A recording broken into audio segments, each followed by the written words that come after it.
Hello and welcome to the show. Now, over the last couple of weeks, as you know, I've been talking to people and organizations that make a difference in the world. One of those organizations is SANZAF, the South African National Zakat Fund, one that has clearly been demonstrating lots of developments over the last couple of years. I'm speaking to Mr. Shoukat Mukadam. He is the National Vice Chairman or Chairperson of the organization. Assalamu alaikum, Mr. Mukadam. Wa alaikum assalam wa rahmatullahi wa barakatuh.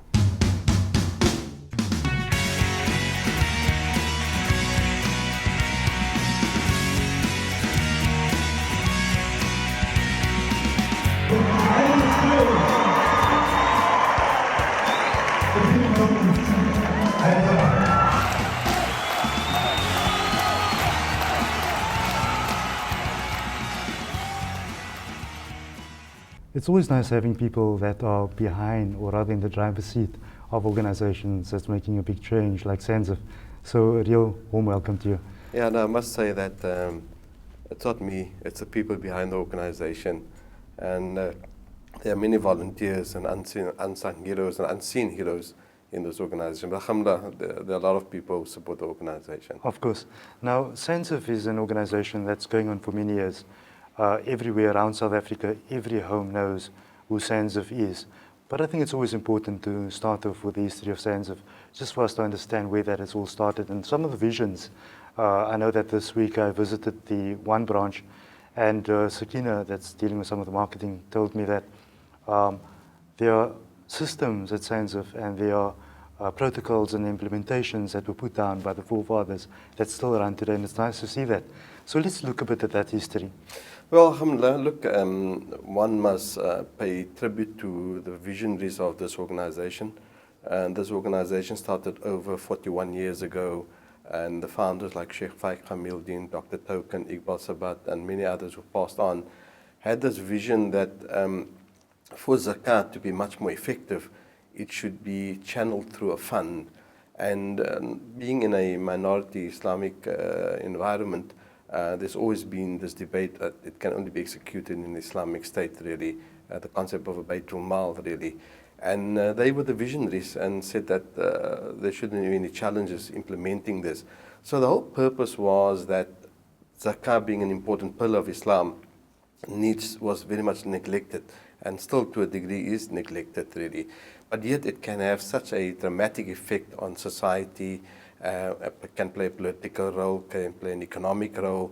And these brothers set out slowly in those years, some 40 years ago, started in Rustenburg at a house, and alhamdulillah, today the Zakat Fund has grown.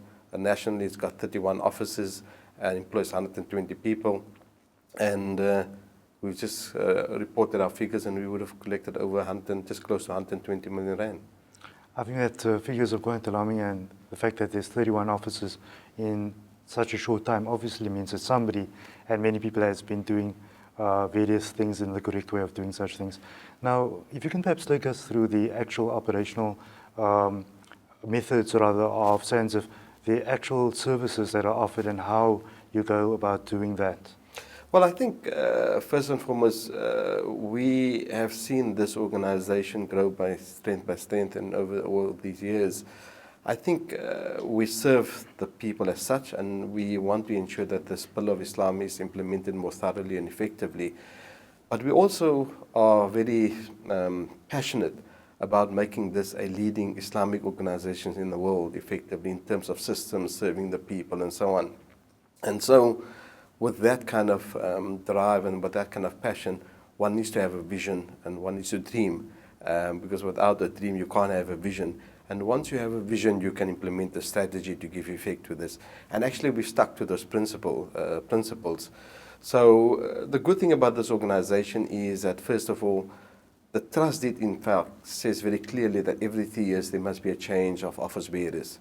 So this organization has had benefit of leaders of different influence that has strengthened the organizations in every aspect, from systems to from the Sharia point of view, from marketing, from branding, and so on.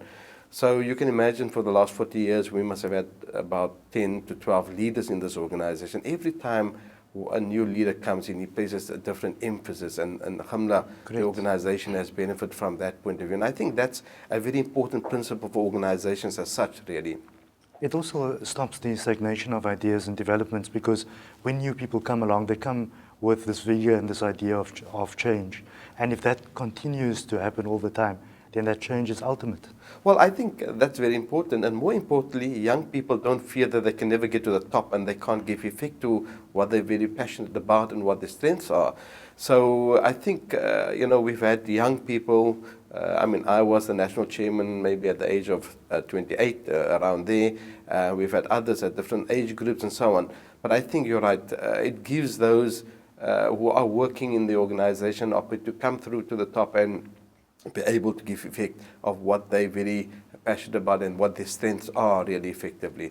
So alhamdulillah, so this organization has gone through that phase, and more importantly, we're about the most prominent national organization. It's not about one wants to remain humble about the growth, but the truth of the matter is we have 28 offices, we have 120 people working for us as such, and there are families who are dependent on us from that point of view.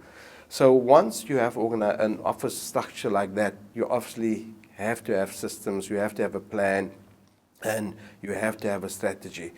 So in the development of that and in the discipline of that, we have adopted a structure where we create the enabling environment, and the regions on the ground choose what they want to do effectively, because what suits Uitenhage is not necessarily suitable to the Western Cape. What the needs are in Ladysmith is not necessarily the needs in Durban. What the needs are in Pietermaritzburg are not necessarily the needs in East London. So we have a very strong framework of setting goals, setting a strategy, setting a vision, and monthly accountability, levels of authority, and more importantly, we have a national coordinator that monitors this. So alhamdulillah, just to show that the effect of all this happening, and ultimately we talk about we must be accountable really. So the financial year end of the organization has just passed now on the 31st of May, and this weekend we are approving the audited financial statements. So within 45 days, 31st of May, and we're now on about the 15th or close to the 15th of July, within 45 days we would have reported on our activities, going through all these offices countrywide, and as I sit here, alhamdulillah, I can already report that we've collected 118 million rand and we've distributed close to that figure also. Yes. So the systems are working. It was hard work, and the staff and the administrators understand the discipline. So it's a whole cultural change that needs to be effected, and everybody, alhamdulillah, has bought into this process. So what's happened now is we're now moving on to the next level of making sure that we're starting to measure the effectiveness of what we do. This is just the results. What's come in, what's gone out, we can account for everything. We now want to ensure that we measure the effectiveness. What changes are we making to the lives of the people on the ground, the recipients that we're here to serve, really? And that ultimately is the measurement of an institute like the South African National Zakaf, or any organization that serves the people. So it's about getting down to basics. In the end of the day, you have an organization and a structure which is put in place with systems to make sure that it all happens. But down for the man on the road that requires your help, for him it's about seeing what have I benefited out of someone like SANZAF. Definitely, and more importantly, we want to make tangible benefit to the people's lives, because worldwide the whole distribution of zakah has gone on to a more developmental approach as opposed to a handout approach, because the philosophy now is enable the family members, skill them, are you with me, give them business opportunities, and let them fend with their families themselves. In fact, let them become contributors to the zakah fund ultimately. So close to 50% of our budget nowadays is focused on the developmental programs that we have. So our biggest developmental program is our bursary and education scheme. So throughout the country, we've got about 600 students, and we're spending close to 20 million rand spending on the fees, the allowance on a monthly basis, accommodation. Because many of this, I like the idea, sorry to interject, I like the idea that I think that sometimes when we think about SANZAF and organizations like SANZAF, one always thinks of food parcels and you think about food only. And you tend to take this approach that it's about teaching people how to fish. It's easy to give someone a fish, but teaching them to fish, like you are via education, that's taking things to a new level. Well, I think definitely, and we must also admit that you don't always succeed exactly on it 100%. I think the more we get right, the more this community will be blessed. I think the other area also is that there are many families out there that give the basic necessities to people in the community that needs, but they don't know how to tackle the developmental approach. There are many families in this whole country, if you think about put the car together as a family and they go to look for the people who need the basic necessities.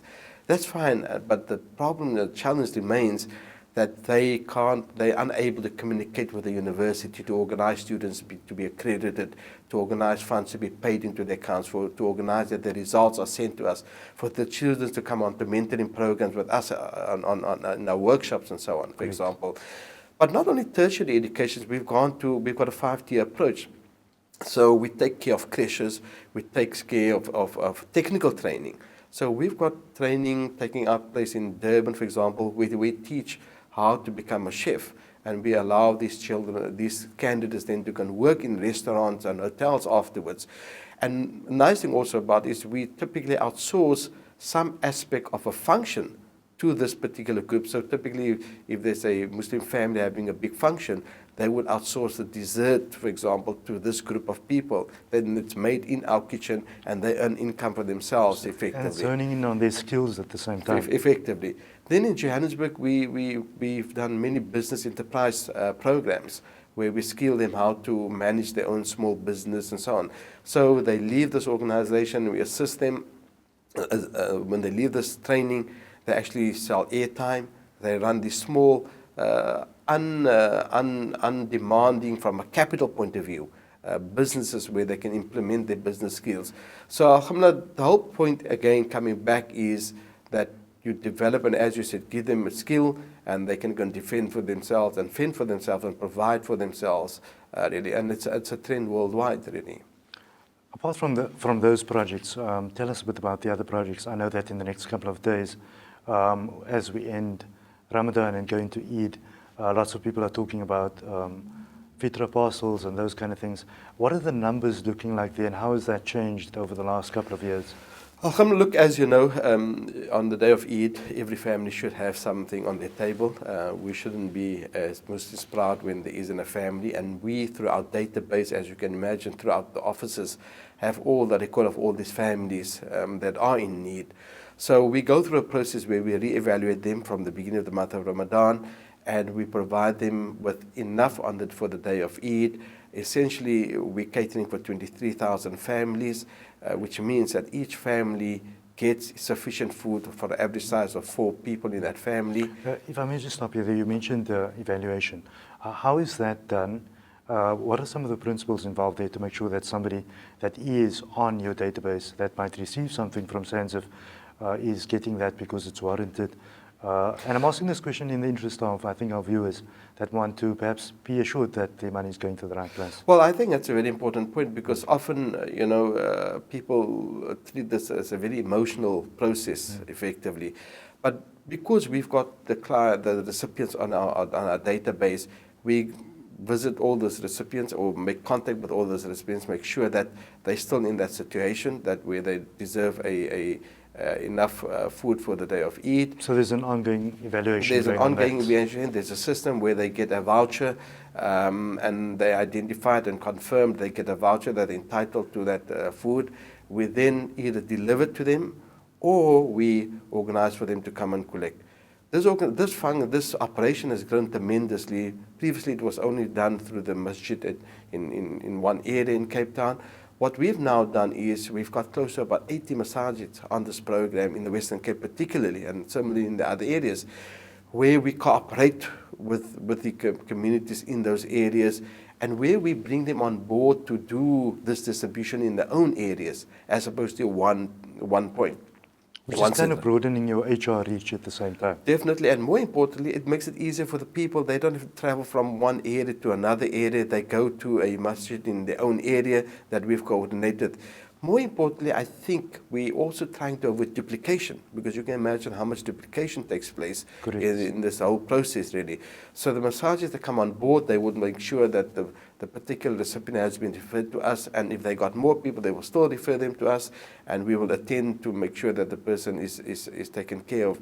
But alhamdulillah, throughout the country, we're now starting that seeing more massages are coming on board to work with us. The other important point also is that there is a semblance of, it's a small standard amount of food that's been given, not the one is getting far better than the other one, and the other office is offering more, which often then becomes a bit of a competing game, really. Yes, so, I also noticed that there are other discretionary factors that are in play, like, for example, I know that SANZAF takes care of even the bags that are being used, so that there's discretion involved, because you are dealing with people, their real feelings, their emotions, and all those kind of things. So I think it's easy to say this is the number of parcels we're doing, yes. but behind that number, there are real people that are feeling that they are at the bottom of society, and SANZAF deals with that in a very humane, dignified manner. Well, you know, we first of all, you notice I use the word recipients. Yes, entitled. We actually, yes, I noticed that. I think that's where the question sort of came from.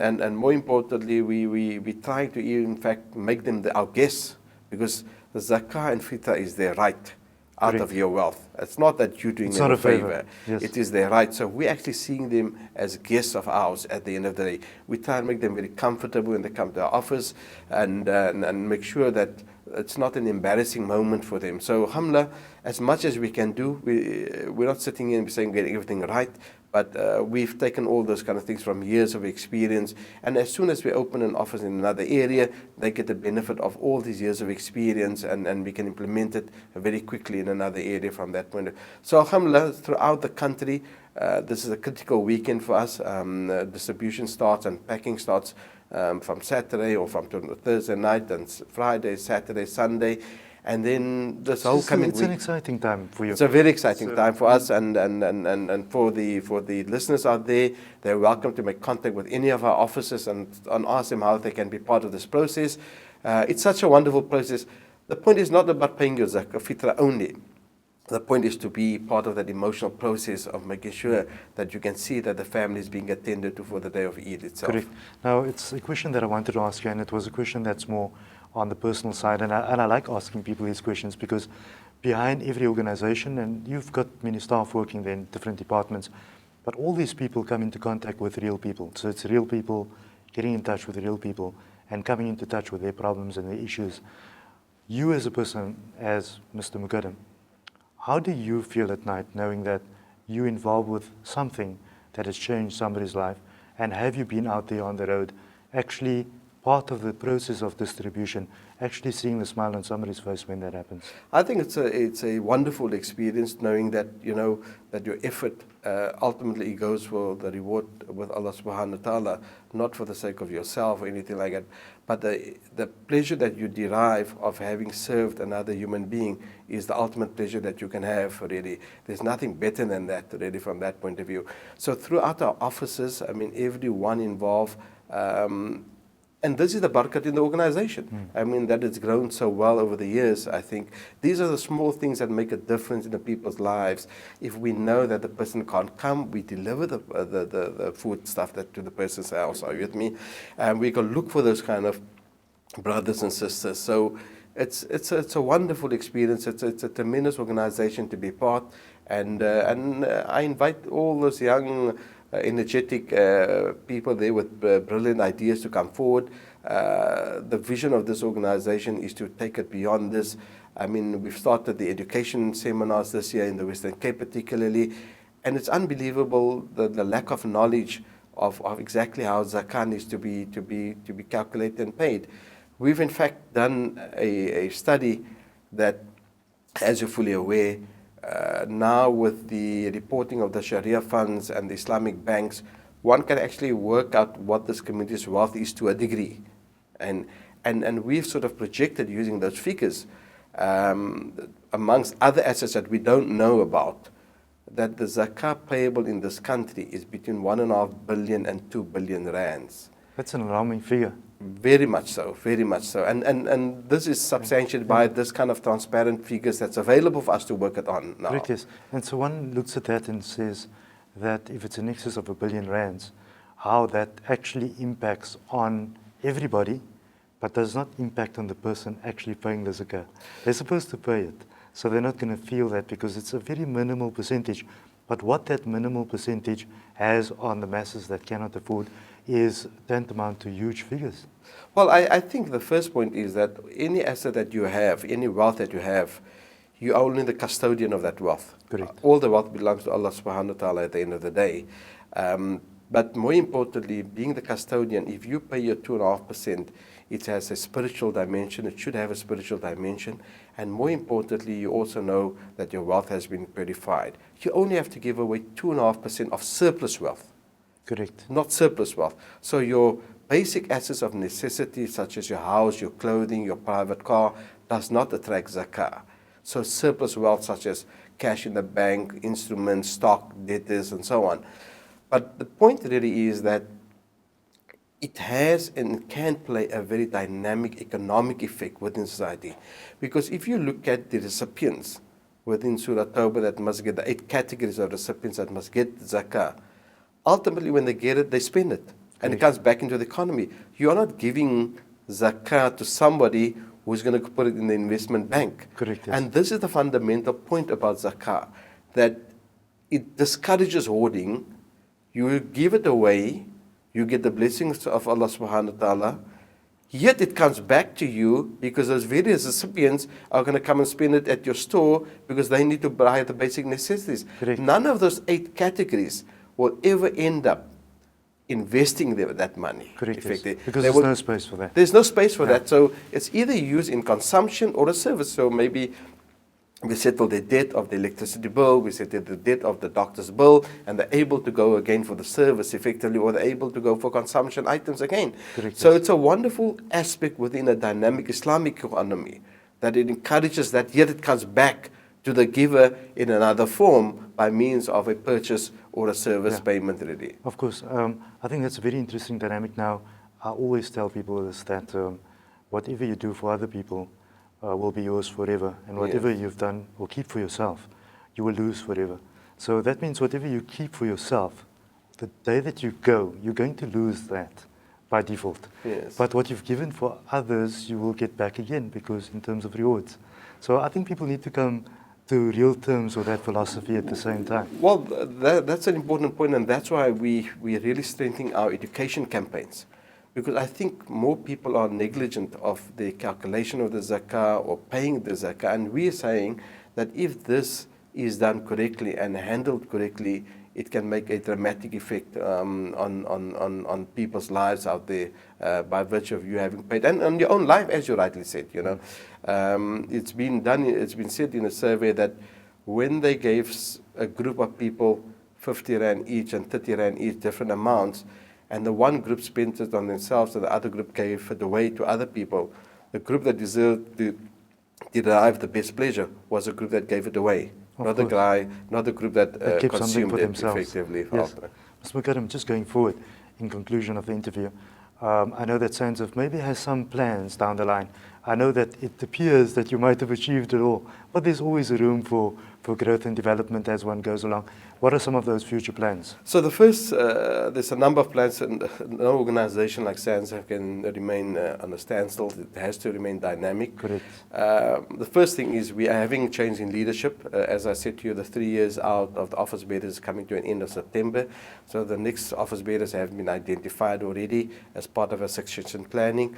The second issue is we're playing a pivotal role in the international arena of setting standards for zakah institutions.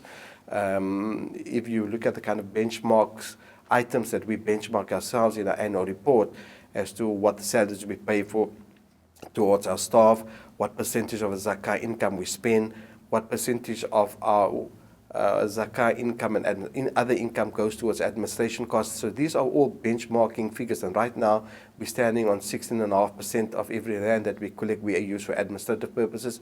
We've set ourselves a target of 15%. So we're part of an international study, an international group that's starting to set very much like the Sharia funds have standards for them and so on. So that's a very exciting development for us that they've identified us as such to play a pivotal role. Coming back to the local areas, our main focus is going to be strengthening our sort of smaller regions. The challenges with a national organization, and the people and the sisters and brothers who live in Port Elizabeth deserve it as much as the people and brothers and sisters who live in Johannesburg. So our focus this coming year or the next 3 years will be the smaller regions, which we call Port Elizabeth, Uitenhage, East London, Ladysmith, Kimberley. Those are the areas, and George, that we're going to be focusing on. So basically, it's a kind of pooling everything and making sure that it gets equally distributed where it's needed. And more importantly, that's a benefit of a national organization. Correct, yes. I mean, if you're only operating in one local town, you can't get out there. No, so we want to turn the tables on those areas to make an impact on the lives of those people. We want to carry on taking our developmental programs to a much higher level where we can start measuring more effectiveness. But our focus is going to be around those areas. And then we're looking to a major IT development in terms of literally where you can pay in, you can see online what you've paid, and we track your payments for the few years, and we have the recipients on the system also where we tag them over the years and so on. So there are exciting developments within the Zakah Fund. And then lastly, our education campaign that we're going to be very strong in going out to educate the people of their obligation with regard to paying Zakah. Mr. Mukadam, thank you for joining us. We'd like to catch up with you soon again. Shukran. Perhaps after Eid or something like Inshallah. that. SANZAF, Mr. Shoukat Mukadam. Obviously, SANZAF is doing a lot of work out there, but the people like you watching at home, it's up to you. You need to pay your Zakah. It's the right thing to do. Thank you for joining us. Until next time, goodbye.